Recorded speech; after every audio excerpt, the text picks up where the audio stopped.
Our first speaker today is Maria Konnikova. So she is a Russian-American writer and professional poker player who holds a PhD in psychology. Welcome, Dr. Konnikova. May I call you Maria? You absolutely may call me Maria. Thank you for asking. So Maria's written for so many different publications: Scientific American, The New Yorker, the New York Times, The Atlantic, Wired, among her other shorter pieces. And then she has 3 New York Times bestsellers, which are Mastermind, How to Think Like Sherlock Holmes. Let me just put the books up here. There we go. The Confidence Game, Psychology of the Con and Why We Fall for It Every Time. The Biggest Bluff, How I Learned to Pay Attention, Master Myself, and Win, which is her journey from knowing nothing about poker to being a poker expert and winner. These books have a few consistent themes running through them that makes Dr. Konnikova's work particularly interesting to skeptics. So those are trust and deception, self-deception, critical thinking, and decision-making. And I am kind of obsessed with decision-making. So let's get into this. How are you this morning, Dr. Konnikova? I am doing well. I'm playing the World Series of Poker, so I'm speaking with all of you from lovely Las Vegas. And I was actually playing in a tournament until a little bit past midnight last night. Have a day off tomorrow and have a day 2 restart tomorrow. So we're right in the midst of all of the poker craziness. Fantastic. I have to tell you, I've been trying to follow you in the World Series of Poker, and it's really, really confusing because there's so many events and so many things happening. And this is true. It's all over the map. So we'll get into that in a minute. I want to start by asking you about your first book, Mastermind, How to Think Like Sherlock Holmes. So you talk a lot in that book about Holmes' mind palace, his brain attic, right? Mm-hmm. You talk a lot about taking care about what goes in that brain attic and what does not. What does it mean to have a well-organized mind attic? Yeah, so Arthur Conan Doyle, just taking a step back, wasn't just a novelist and a fiction writer. I think it's important to remember that he was actually a trained physician. He went to medical school in Scotland, and he actually was at the forefront of a lot of scientific knowledge of the day. He maintained a really healthy interest in what was going on. He was one of the first English people to go to Germany to hear all about tuberculosis. You know, he was right there at the forefront of all of these things. And so he also found himself, I think inadvertently, because a lot of this research would happen after his death, at the forefront of a lot of psychological thinking and kind of figuring out, how does the mind work? How do we take in information? How do we process that information? And it's actually kind of great that the analogy that he came up with for his protagonist, Sherlock Holmes, is this idea of a brain attic, which is a really lovely metaphor. You know, if you picture an attic in your brain. I also picture, Shel Silverstein and that book cover from when I was a kid of having stuff up there in your brain. But it turns out that that's actually not a terrible analogy from what we know about memory with modern science. That said, it's an attic that can expand, right? It's not an attic that is stationary. And so what Holmes means when he says, you need to keep your mind attic clean, you need to be very careful about what you put in that brain attic, is this concept that underlies that whole book, which is mindfulness. And the idea is that we tend to go through life if we're not careful, a bit of a haphazard way, right? We let things happen to us. We kind of experience the world, and our brain just picks random stuff up. Whatever happens to catch its attention. And if we're not careful, that pristine attic that we were born with all of a sudden is going to start acquiring all sorts of junk. And if we want to access any of that information, if some of it is actually important, we're not going to be able to, because it's not categorized properly. It's not labeled. Imagine you move into a new house and you have this beautiful, huge attic and you say, oh, we don't have to throw anything out. We can just put it all up there. This is great. I don't like throwing stuff out.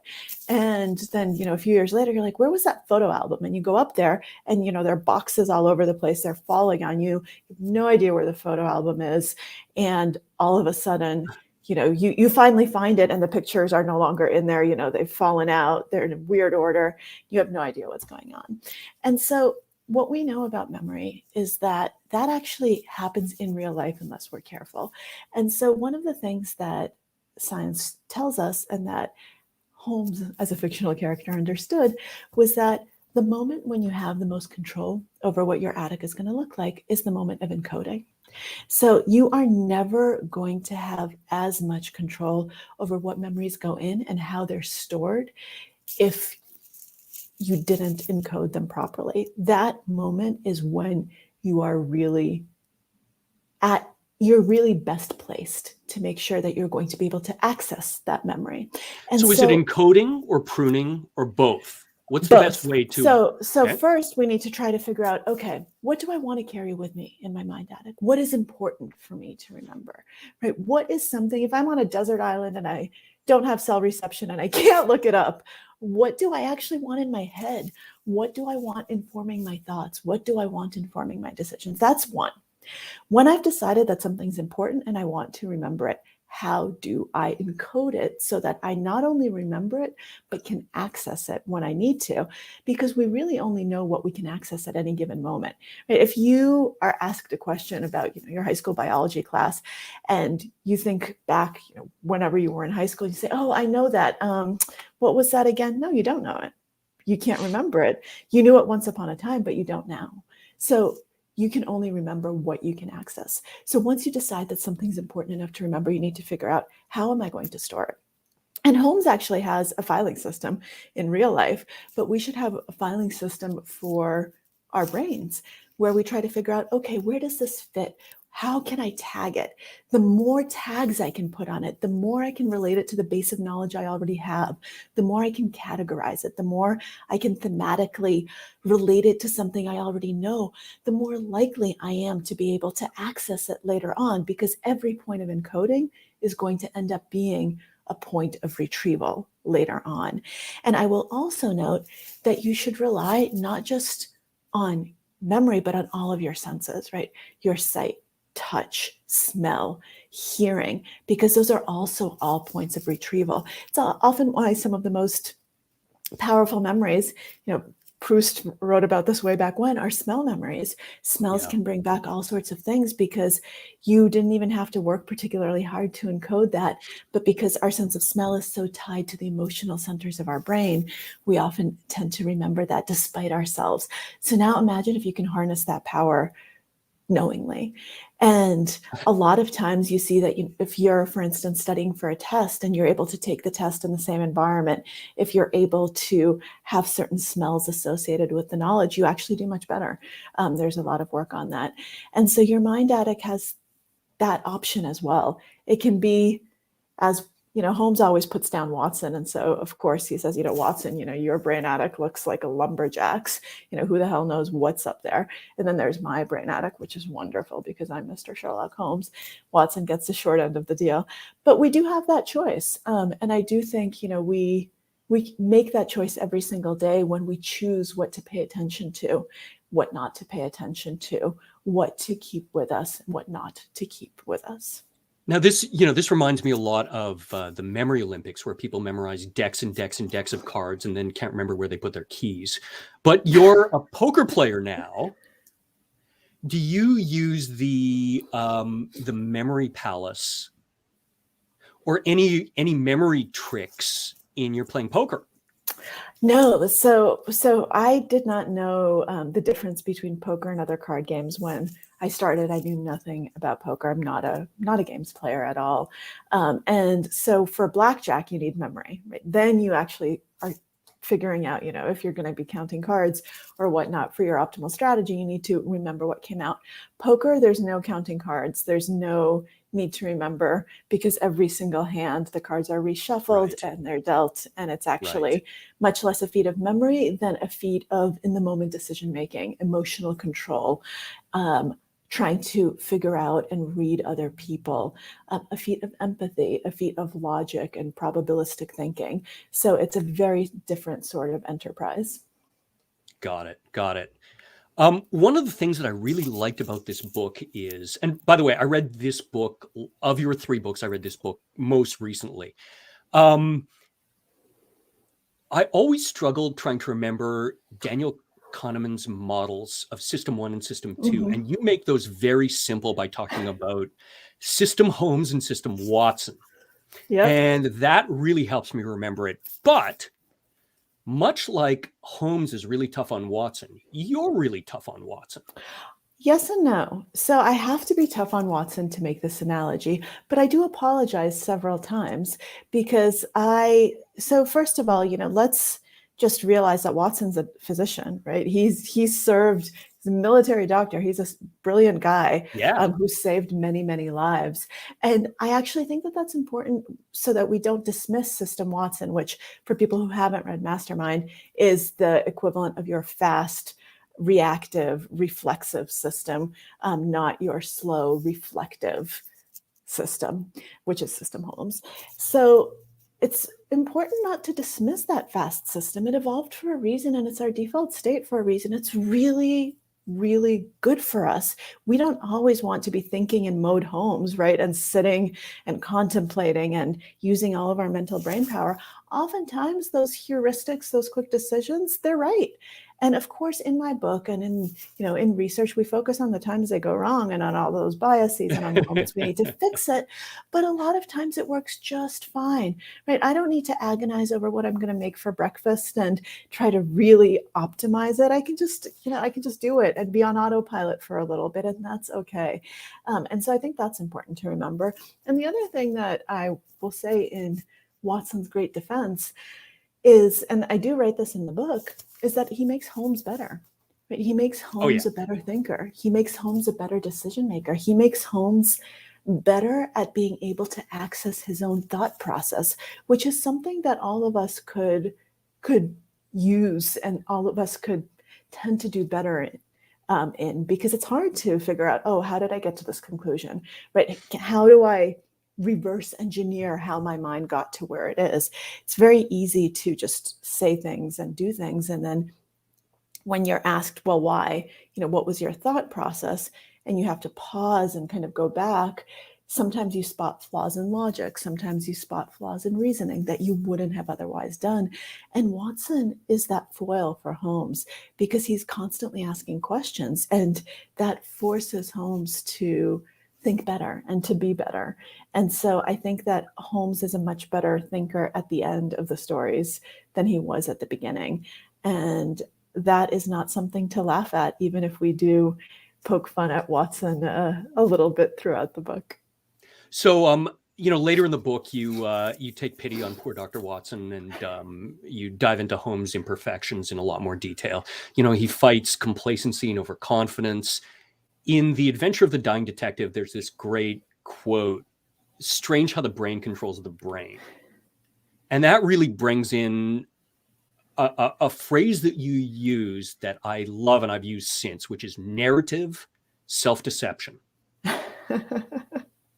Of course, as skeptics, we're very familiar with self-deception, but I love that phrase, narrative self-deception. Can you talk about that a little bit? Yeah, I think that at our base, we're all storytelling animals, right? That is what the human brain is. It's this big storytelling mechanism that creates narratives all the time about reality. It's how we make sense of the world. And it's hugely adaptive. Can you imagine if you didn't have that narrative capability, if you didn't have the ability to kind of weave stories and figure out, cause, effect, this is why this happens?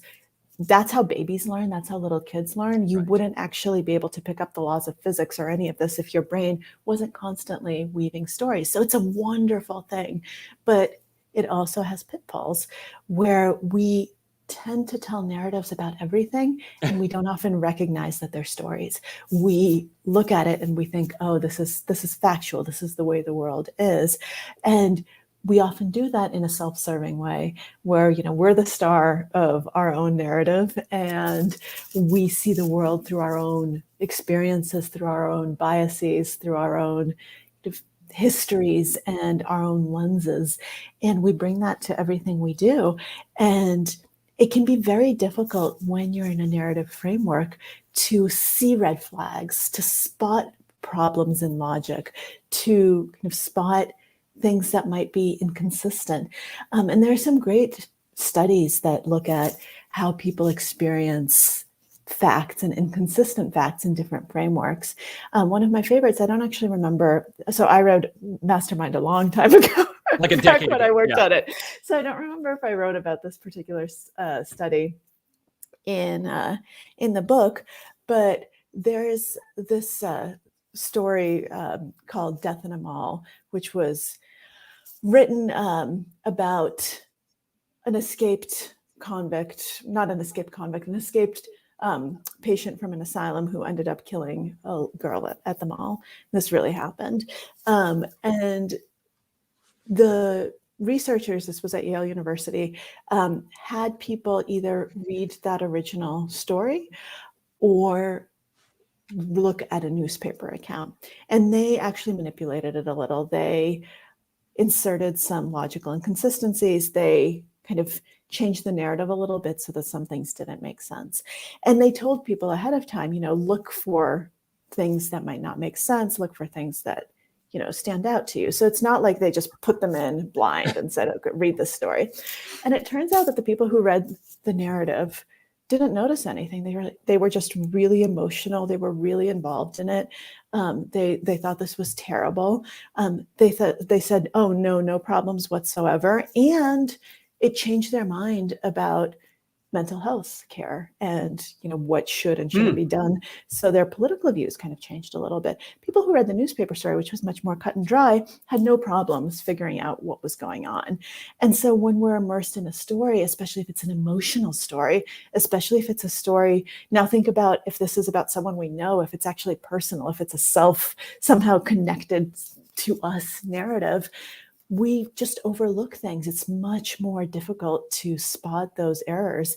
And so when someone's trying to lie to us or manipulate us, that's their goal, right? Get us in that storytelling framework, get us in that narrative mindset, because that is going to be counter to our logical, skepticism cap that's going to say, wait, hold on a second. And the other thing I will say is that the more we want to believe something is true, the less likely we are to spot inconsistencies and the more likely we are to self-deceive. And so the moments where we least want to be skeptical are the moments where we most need to be skeptical. And that's much easier said than done. So that brings up one of my most interesting questions for you about Sherlock Holmes and especially Conan Doyle. Because Conan Doyle was quite famous for believing in fairies. Indeed. To the point where, the famous Cottingley fairies, he believed in these photographs. He wrote an article talking about how certain he was of this. I find it really fascinating that the author who probably wrote about the best critical thinker was so susceptible to something that today we just see as so absurd. Yeah, especially if you bring back those photographs for a second for people to look at. If you look at them, the fairies look fake.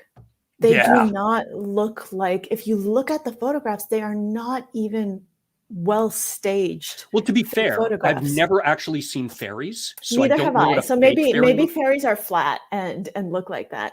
And as we find out later on, these fairies are illustrations from a book, a popular book, and they were just cutouts and used directly there.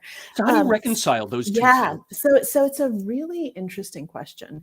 And I talk about a lot of exonerating circumstances for Conan Doyle. Now, in the back of his mind, I will say that he clearly recognized on some level that this was absurd, because Sherlock Holmes to the end doesn't suddenly start believing in fairies, right? Conan Doyle is still writing the Holmes stories, even as he's penning these defense of fairies narratives. And Conan Doyle is still firmly in the not Conan Doyle, Sherlock Holmes is still firmly in the anti-ghost, anti-fairy camp.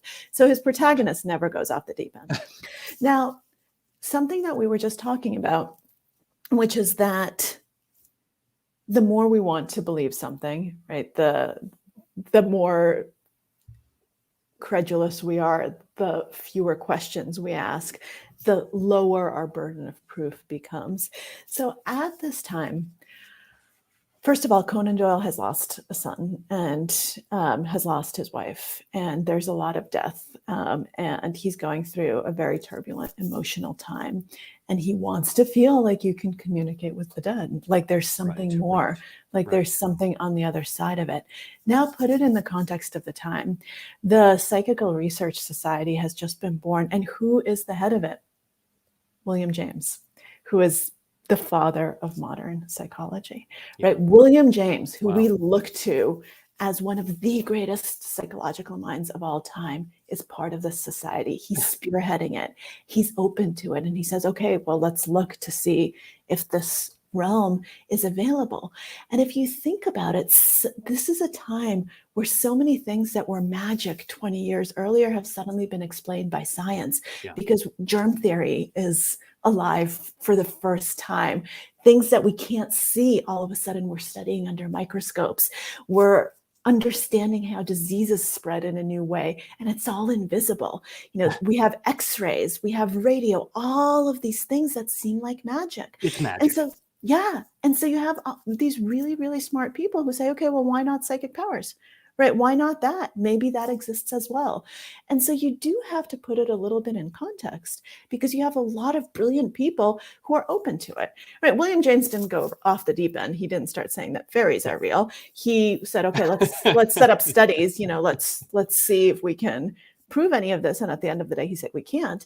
But he was open to it. He was open-minded in a way that we aren't necessarily today, because we're at a different point in time, and we understand that you can have germ theory and that doesn't equal fairies. But you can see how if you place someone at a vulnerable moment in their life in that kind of environment, they would want to believe in otherworldly things. And so that's not to excuse him. That's just to help understand where he was coming from. That said, he should have obviously used the tools of his creation, because as I said at the beginning of our conversation, they come from a real person. They come from Dr. Bell, who was one of his mentors in medical school. And Joseph Bell was, you know, this brilliant diagnostician who, you know, if we look at those scenes of Holmes being able to tell that Watson had fought in Afghanistan, he took that directly from Bell being able to do that to a patient and tell him, you know, all about his history. And so Conan Doyle really should have used those same powers of observation and skepticism to ask the right questions, to try to figure out, you know, the greater the magic, right, the greater the proof needs to be. And instead, he looked at these little girls. He dismissed their backgrounds. One of them was an apprentice who's working at a photography studio at the time, learning how to manipulate photographs. You know, he completely turned a blind spot to all of that, because he wanted to. And so at the end of the day, I think we just need to recognize that and say, yeah, you know, sometimes when you really want something to be true, you believe it's true. And I think it's a great lesson in how we can all be, you know, led astray on this stuff. We're all fallible. We are. And if you, so in my second book, The Confidence Game, I talk a little bit about psychics. Well, not a little bit. I actually have an entire chapter about psychic cons. I mean, I think they're all cons. Let's just be clear. So I don't think there's a subset of psychics that's real and a subset that's cons. I can be convinced otherwise if you ever show proof, but as we know, you know, no one has ever claimed any of those $1 million awards for psychic We've tried. We've tried, yes. But I write about the types of people, real people who fell for psychics, and oftentimes they're incredibly smart. They have PhDs. They are people who are skeptical and really kind of in touch with rational thinking. And then something terrible happens, right? People die, they're going through divorces. Something really disconcerting happens in their life, and they become willing to grasp at straws, willing to grasp at anything. And psychics will take advantage of that. Bad actors will take advantage of that. And honestly, that could be any of us. And you have no idea how many times I've spoken to people about psychics back when I was working on the confidence game, and they would say, "Oh yeah, I totally agree with you that psychics are bullshit, but my psychic." Yeah. No. Yeah. Now it's fascinating because you spent about 3 years working with con artists on the confidence game, right? And Yep. non-skeptics will very often talk about the people that fall for con artists, and they'll talk about them as being gullible or needy or greedy people. And of course, the answer is the people that fall for con artists are humans. Yeah. And the example I love to use is who falls for optical illusions, who falls for magicians. It's the same concept. I'm curious as to why you think we victim blame in the case of con artists. Yeah, I think that there are a few reasons for that, mostly because we want to separate ourselves from them. We want to say, this couldn't be me, right? Because you can't fool an honest man, right? I'm not greedy. I'm honest. I'm not gullible, so that cannot be me. And of course, honest people are actually some of the easiest to fool because they see the best in everyone, and they don't they don't see that. And greed, oftentimes, I would say 99 times out of 100, greed has nothing to do with it.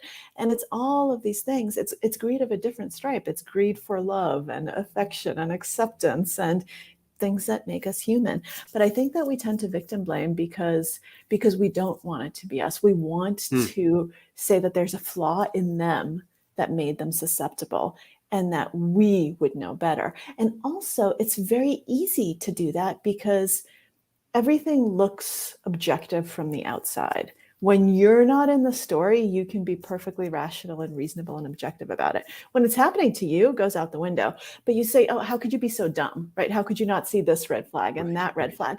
It's really easy to see from the outside, but it's almost impossible to see when you're in the situation, when you're in the story yourself, when you're emotionally involved, where you have high stakes. I have spent so much time defending victims of con artists from attack because people think that they're complicit. People think that they brought it on themselves, and they didn't. I use the extreme of Bernie Madoff's victims when people say, "Well, at least they should have known it was too good to be true." And the truth is, a lot of his victims were not sophisticated investors. They gave him their life savings. They weren't billionaires, right? They were people who had saved for their entire lives and had given him everything because other smart people had invested with him, and they said, okay. And they didn't have the tools to figure out what was going on. And are we really blaming them? That's to me, it's just, why in the world would you start blaming people who've already lost so much and been taken advantage of? Well, and Madoff is a really good case. I recently read Robert Cialdini's updated book, Influence, which is kind of a how-to book about how to, win friends and influence people. How to win friends and influence people, exactly. And you read that book and it's scary. So, but that's meant to be a handbook for good marketers and salespeople. So what do you think the big difference is between a good salesperson and a good con artist? So a lot of the toolkit is the same. And so, people yelled at me, when I wrote the confidence game. They said, "You've just written a handbook for con artists." I said, well, no. How do you sleep with yourself? Exactly. So the tools are agnostic, right? They don't know what their end goal is. Right. And so it's all in the intention. And what I tend to tell people when they say, well, isn't, everything a con, marketing a con, sales a con, politics is a con? I say, no, it's not, because then the word becomes completely meaningless. And so what we're looking at is intention, right? Did you have malicious intent to deceive for your own self-interest, for your own personal gain? If the answer is yes, you're a con artist. If the answer is no, you're not. So an example, if we look at the snake oil salesman, right? You're kind of the quintessential con artist. So the original snake oil salesman who's like, haha, I've got this great idea. I'm going to create this thing. It won't even have any snake oil in it, because these days we know that snake oil actually does have some medicinal properties. We're going to just put some colored water and sugar and all this stuff in it. I'm going to sell it to people for lots of money. Con artist, right? Now he recruits people to be his sales force, and he's charismatic, and he tells them about all of these benefits and how he's so healthy because he drinks it himself. And a few of them really believe it. And they go out selling that same snake oil fervently as true believers. They're not con artists. Even though they're selling the same shoddy wares, they actually think they're selling something that's going to make people's lives better. And that's the entire difference, right? Mm-hmm. Are you doing this thinking you're going to actually make someone's life better without trying to deceive them? Or are you knowingly out to get them for your own ends, whether it's money or fame or whatever it is? Is there anything we can do to help vaccinate ourselves against the con artist?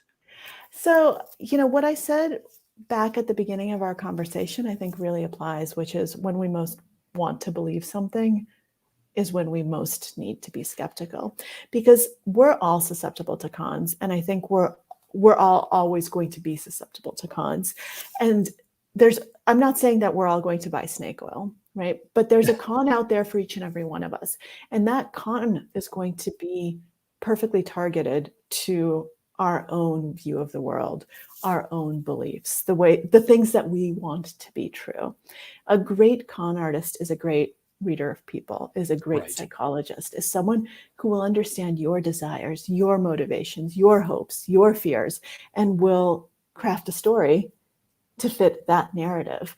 And you're going to fall for it because you'll say, yes, that's exactly right. That's what I've been telling people this whole time, and no one's been listening, but you get it. Right. And so it's one of these things where it's easy to say, if it seems too good to be true, it is. And that's a great rule of thumb. But here's the rub in that. Nothing's too good for us, right? It's too good for someone else. When it's happening to us, our reaction isn't, this is too good to be true. It's, finally, I've been waiting for this break for so long. Finally, I deserve this. Finally, this is happening. But we don't see it as too good to be true when it's happening to us. It suddenly becomes perfect. And I will say one last thing, which is one of the, I think, most profound observations about con artists that I've ever heard. It was from Ricky Jay before his death. And he said once that he wouldn't want to live in a world where you couldn't get conned, because that would be a world where you couldn't believe in anyone or anything. And I think that that's exactly right. We will always be susceptible because cons prey on the good in humanity, on our hopefulness, on our beliefs. And you know what? I don't want to give that up. I'd rather stay susceptible to cons and yet have that approach to life. And coming from an expert magician, he should know, right? Yes. the honest liar. For sure. I want to move on to your latest book, The Biggest Bluff. Before I do that, I'm just going to remind our audience that's watching live on Zoom and YouTube. If you're on the YouTube channel, if you put questions in the YouTube chat, those will show up, and we'll be asking those in about 10 minutes. All right. So get your questions going. Unfortunately, we can't do that from Zoom, but if you jump onto the YouTube channel, we can take it from there. So Maria, you first entered poker in 2017, and it would have been tough to predict that within a year you would have won a major title, been at multiple final tables, amassed close to $300,000 in live tournament winnings. It's kind of remarkable because, as you yourself state in your book, you knew nothing when you started this. And so I think it's pretty fascinating that you kind of went from being somebody that self-admittedly knew nothing about poker to being a poker cover girl. It is kind of Can you remarkable. talk about your journey a little bit? Yeah, and I would say it was completely unpredictable, because you never know what's going to happen, right? In a very basic sense. And poker is a skill game. And yet there's an element of chance, much like life. That's the reason I decided to pursue this. And over the long term, the skilled players are going to do well and are going to take the money of the less skilled players. But in the short term, there's a lot of variance, there's a lot of noise, and even the best players are going to have years where they lose a lot of money. And so yes, I learned a lot, and I had an amazing coach and mentor, Eric Seidel, who is one of the greatest players of all time. And I just want to put an asterisk on that, and say that in any pursuit, I am a huge proponent of having mentors and of having people who are much better than you and much smarter than you, to talk to and to learn from. I've had mentors my entire life, and so I think that that's just one of the best ways to learn. I just want to put that aside as kind of something for people to take away, if you want to enter a new field, learn something new, or just be inspired. I mean, I have writing mentors, right? I've been writing professionally for for all of my adult life, and I still have writers with whom I meet and talk regularly, with whom we exchange ideas and craft and all of these things. I think that's incredibly important. So I had this amazing mentor, and yet at the beginning, he actually told me something really important. He said, look, obviously you know nothing, which is great. That's actually good when you're entering a new field, because I don't have any bad habits. He said, and your background seems like it's going to be good for this because you studied decision making, you studied self-control, you come from psychology, you're someone who's good at observing because you're a writer, you observe other people. So we have what seems to be the makings of someone who could be good at poker, and yet we don't know how you're actually going to react under pressure, how you're actually going to be able to do in the heat of the moment, because those are two very different things, right? The theory and the practice, those are things that there's not necessarily going to be a one-to-one correspondence. And so he said, we can guarantee that we can get your thought process to a certain point, but after that, you can't guarantee results. You never can, because what poker teaches you, and I think this is, one of the most important lessons I learned from it, and such an important lesson for life, is that the most you can do is optimize your thought process, optimize your decision making, do everything that you can do to the best of your abilities, make the best decisions you can based on the information you have, knowing that information will never be complete, knowing that there's no such thing as certainty, knowing that there's no such thing as 100% in life ever. And so your goal is to just keep putting yourself in a position to get lucky, make the right decision over and over and over. But you're going to lose a lot of the time, right? In poker, you learn very early on. So you talk about that quite dispassionately, but this is a very personal book. This is a very personal book where you expose yourself in ways that you did not in your first two books, where you're kind of, you put it all out there, right? You talk about how your some issues going on with your family at the time, and people losing work and pressure to make money, and your insecurities. And I work with a lot of CEOs, and imposter syndrome is a big thing there. So I keep recommending this book on poker to CEOs. Can you talk about how that process of really opening yourself up, and how this is kind of an analogy to life? Well, this was, I mean, the scariest book by far that I've ever written, and it was scary as hell because it's not the type of writing I do. And I write about other Apparently it people. is. I write about other people. You know, I Yeah. write about their accomplishments. I don't write about myself. And you know, it's interesting because whenever I'm taking on a big new project, I always ask myself, you know, how comfortable am I with this? And if the answer is very comfortable, it's probably not the right project for me. And if the answer is I'm scared shitless, then it's actually probably a good thing for me to do because it will challenge me and it will force me to grow and to, you know, become a bigger version of myself. And I constantly want that challenge. That said, for this book, to say I was scared shitless was an understatement. You know, it was really nerve-wracking when I realized that it wasn't going to work unless I really put myself out there. Right. And I didn't know if people would like it. I didn't know if people would like my voice because I've never written in that style before. And I remember, I think the scariest week ever in my writing life was when I handed the first draft in to my editor, because no, I don't let anyone. So a lot of people have people read drafts and read chapters. I don't let anyone see anything until I'm done with the first draft. So I work in total isolation. So I had no idea, you know, what to expect. Luckily, my editor read quickly and so got back to me. But I remember just waiting and being ready for him to say, "This is awful. You know, this is terrible. You're going to have to redo the whole thing." And I was ready for that. And you know, it's a very vulnerable position, especially when you're putting yourself out there like that. But I think the reason it ended up working, the only way it could have worked was through this personal lens, because it really came from a very personal place. And you alluded to that a little bit.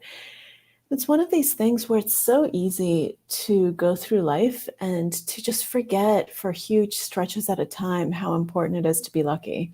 Because when things are going well, it's not like every single day we're like, oh, you know, I'm so lucky that I can walk, that I am not sick, that I am, you know, that I'm alive, that all of these things are happening. I think maybe post-COVID and kind of in our current situation, we're a little bit more aware of that. But it's not something that you naturally think about every day. And we, you know, we do have this mentality, especially in the United States, of kind of work hard, you know, do well and you'll get rewarded. And that's just such bullshit. It's so not true. I mean, it's just such a hollow promise. There's so many people who work their asses off and then they don't get you know, they're not lucky. The right things don't happen. The right circumstances never come together. And that's heartbreaking, but it's true. And so I really wanted to explore that and to acknowledge the limits of our control, and though to try to optimize what we can control as much as possible and then let go, right? Let go of the things we can't control. And poker became kind of my way of processing that, my way of dealing with it, my way of figuring out how do we actually think like this. And I knew from my training in psychology that that's the way that the mind learns best, from doing, right? From experience. So what did you bring in from your previous books to your poker practice? I think that, I mean, most of the skills that I acquired as a psychologist ended up being useful in one way or another. Mindfulness from my Sherlockian days was certainly, continues to be one of the most important things that I can bring to poker, to anything, because paying attention is just so damn difficult, right? It's hard to be present. It's hard to be in the moment. It takes a lot of brain power to be in System Holmes to actually be present, to be taking in all of this information. But it's a huge advantage because most people are letting their mind drift. They're, you know, they're on their phones, they're watching the sports game, they're doing this, they're doing that, and they're missing a lot of information that's available to them. So I think that that's actually one of my big edges, is my ability to stay present and to actually observe a lot of the dynamics that other people miss. And I think it does help that I came with this metacognitive awareness of a lot of the processes I'd be looking at, because when you have words for something, when you know what it is, when you can actually say, oh, this is this bias, this is that, it makes it much easier to identify it and then to deal with it.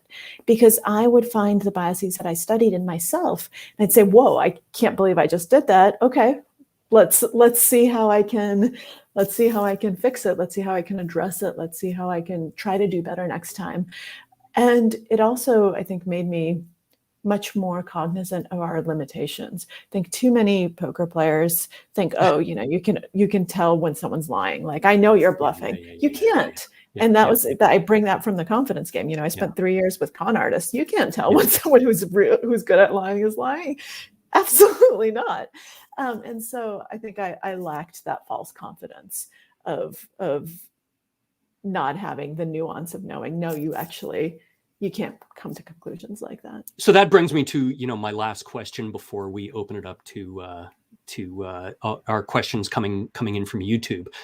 How do I know that you haven't been conning me this entire time, that you haven't been bluffing me?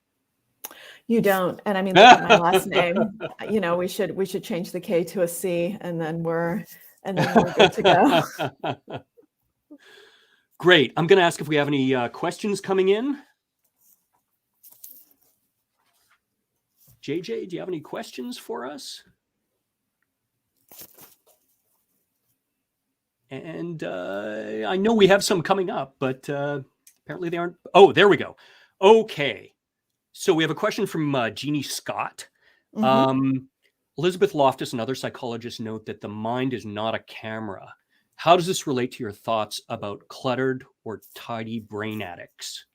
Yeah, absolutely. I think that not only is the mind not a camera, but when we take in information, first of all, I mean, we've got great works of art that show that every single scene is subjective, right? You have 5 people who witness the exact same event, and their memories of it are all different. And so, yes, our memory is going to be inherently subjective, and we need to know that. But it actually is even worse than that, because it changes after we encode it. And the more often we revisit a memory, every single time we retrieve it from our brains, it changes. So the memories we are most confident in, the stories we've told most often, the moments we've revisited most often, are going to be the ones that have changed the most. Because every time we take it out and put it back in, it's slightly different.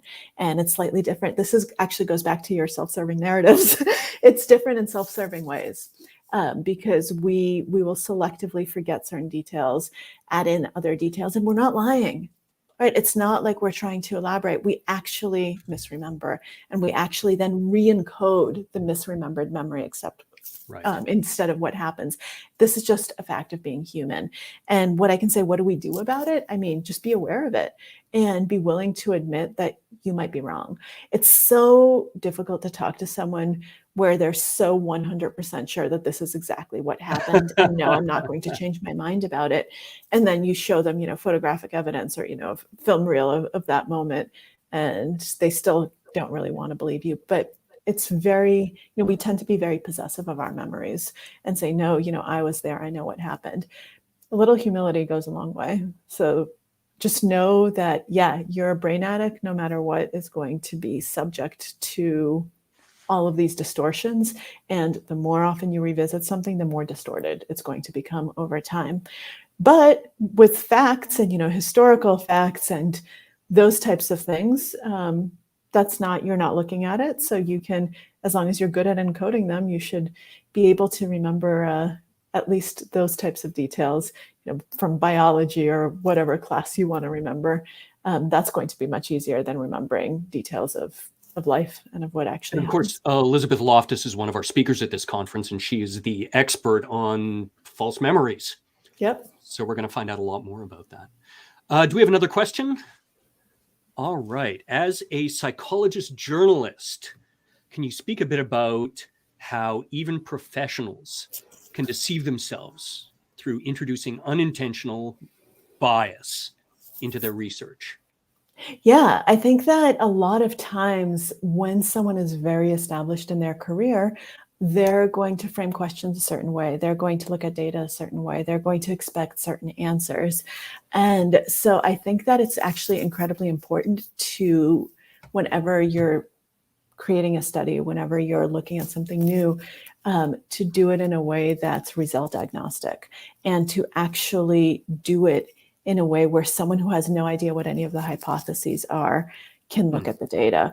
And so that oftentimes I actually think pre-registration is wonderful in psychology. When you pre-register the design, you pre-register what your hypotheses are, exactly what variables you'll be using, how you'll be analyzing it, and then you don't fuck around.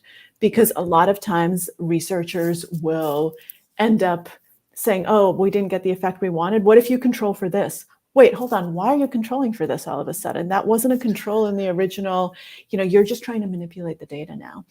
I learned the most about this from my dissertation advisor, my mentor through grad school and until his death, Walter Mischel, who is one of my biggest influences in life, who unfortunately died a few years ago. And Walter was that rare researcher. I mean, he's considered one of the greatest psychologists of the 20th century. You know him as the marshmallow guy, right? Who did the Bing study of self-control. So this is someone whose reputation, he hasn't made. He didn't need to prove anything to anyone. And when I started working with him on self-control, I suddenly found areas where my study did not come out the way we thought it was going to come out. We thought that high self-control would get better outcomes in this sort of decision-making, and it didn't. It actually ended up being this big Achilles heel, and that the more self-control people had, the more susceptible they were to overconfidence and to the illusion of control. And rather than dismissing this and saying, do your analysis over because I've spent my whole life talking about how good self-control is, Walter said, oh my God, this is so exciting. This is so amazing. We found something that self-control isn't good for. How exciting is that? Right? And how many people would say that?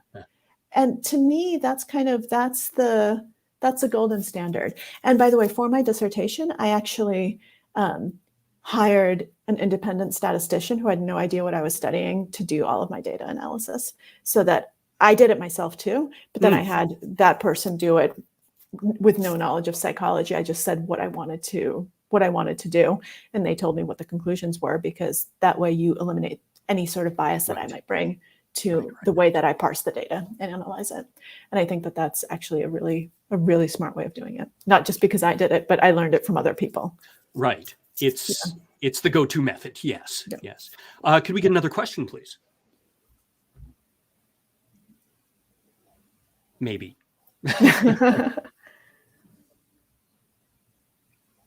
Well, they're asking about the Stanford prison experiment as a follow-on to that.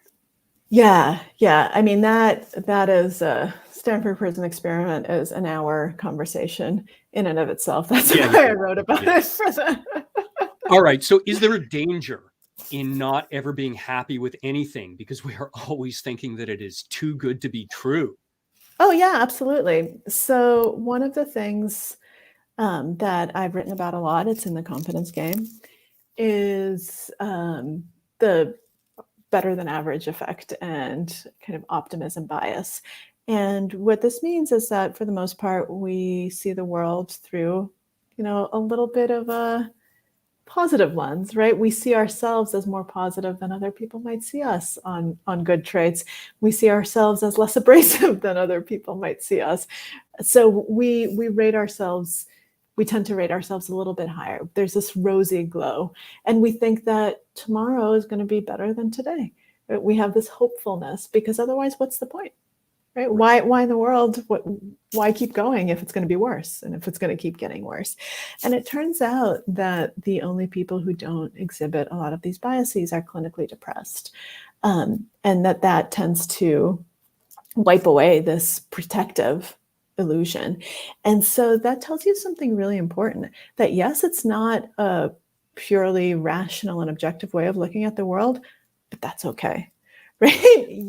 It's actually incredibly protective to our psyche to not see ourselves completely accurately. So I have another question for you. So one of the things I loved about The Biggest Bluff is you talk about being a woman at the poker table, and you use an acronym that I use all the time now in Silicon Valley, talking with big egoed CEOs, and that is BSD. Mm-hmm. Can Big you talk swinging a dicks. little bit Yes. about what that means at the poker table to a woman? Yeah, absolutely. So I stole the image of big swinging dicks with full acknowledgement from Michael Lewis. And Michael Lewis's first book, Liar's Poker, it's not actually about poker. It's about his time on the floor of the Salomon Brothers trading floor. And back when Salomon Brothers was going to be changing the world of finance. Yeah. And they did. So he was there from the ground up, and he was a sales guy, and he's from Princeton and liberal arts major and wants to prove himself. He sees these guys, swaggering around the floor, and everyone's looking up to them. They're yelling these orders, and everyone is hanging on to their every word. And there's a term for them on the trading floor, and that term is big swinging dick. And at that point, Michael Lewis decides that he wants to be a big swinging dick, that this is what, this is the goal, to be that guy. And that really stuck with me. And when I found myself at the poker table, we've talked about imposter syndrome, Not only did I feel like I didn't belong, but because, I was from a totally different world, but I was female, and poker is about 97 to 98% male. So it was this complete feeling of displacement. And it took a while for me to find my feet, because at the beginning, I would let people bully me. I would let them take advantage of me, because I'd internalized, as it turns out, a lot of these messages of society of how women should behave. And, that I should try to be nice. I should avoid conflict. I shouldn't be that bitch who, is raising you all the time. And so I was losing a lot of money. Talk about an incentive to address your issues and your biases, right? It's right there in front of you. It's financial, and you see that money dwindling out of your bank account, and you can't afford to lose it. So you have to do something about it. And that's when I realized that, there was this thing about poker, and there's this thing about all of life. No one can see your cards except for you, right? That's private information. All we can see is how you present yourself. That's swagger, that big swinging dick energy. And so I realized that, the people who were bullying me didn't necessarily have the best cards, or, they weren't that strong. They saw weakness and they pounced, and they projected BSD energy. And so I, like Michael Lewis, said, fine, I can be a big swinging dick. I can do that too. And when I realized that, it was very empowering. It enabled me to kind of ramp up the aggression in ways that I hadn't been able to before. And I also realized that all of these guys were underestimating me. They were underestimating what I was capable of, and that's not a bad thing. That's actually great. That gives you a superpower, because if people don't know what you're capable of, you can take advantage of them. That was a major turning point where I started winning instead of losing. And you talk a lot about that being kind of a judo move for you, how you would take their aggression and turn it into your advantage, which I just absolutely loved in that book. Well, this has been a totally selfish discussion with you, because I love all your books and I've really enjoyed reading them. And I hope you have a fantastic end to World Series of Poker. How much longer does this go on? It's really hard to follow with all the events. Oh, through right before Thanksgiving. Okay, fantastic. Well, best of luck, and thank you for joining us. Thank you. It's been an absolute pleasure. And for everyone tuning in, thank you so much for attending SkeptiCal. Please stay tuned.